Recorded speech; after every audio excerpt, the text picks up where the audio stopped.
35 ते 40 वर्षांपूर्वीचा हाच तो दिवस, जेव्हा संघाच्या एका ज्येष्ठ स्वयंसेवकाने 21 वर्षाच्या देवेंद्रला स्कूटर काढायला सांगितली. निमित्त होतं हनुमान जयंतीचं. दोघेही नागपूरच्या तेलखेंडी हनुमान मंदिरात मारुतीरायाचं दर्शन घेण्यासाठी निघाले होते.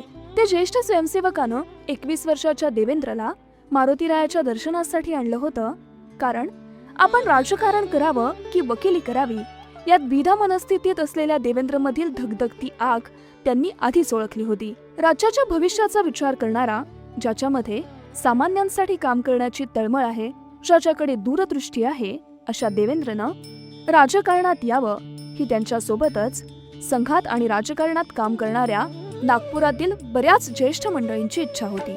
तेलखेंडीच्या हनुमान मंदिरात पोहोचताच त्यांनी हार, फुलं आणि नारळ घेतलं आणि दोघेही गर्दीतून वाट काढत मंदिरात आले.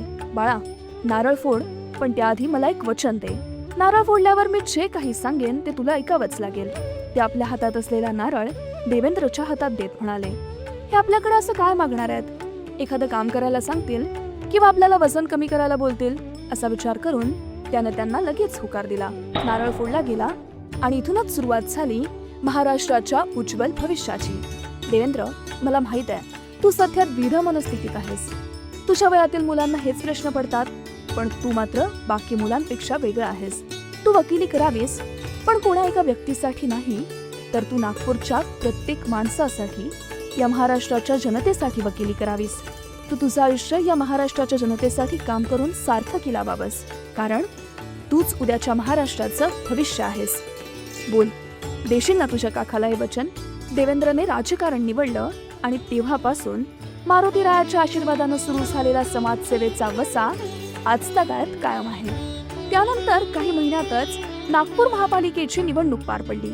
21 वर्षीय देवेंद्रनं ती निवडणूक फक्त लढवलीच नाही, तर ती जिंकून तो देशातील दुसऱ्या क्रमांकाचा सर्वात तरुण महापौर बनला.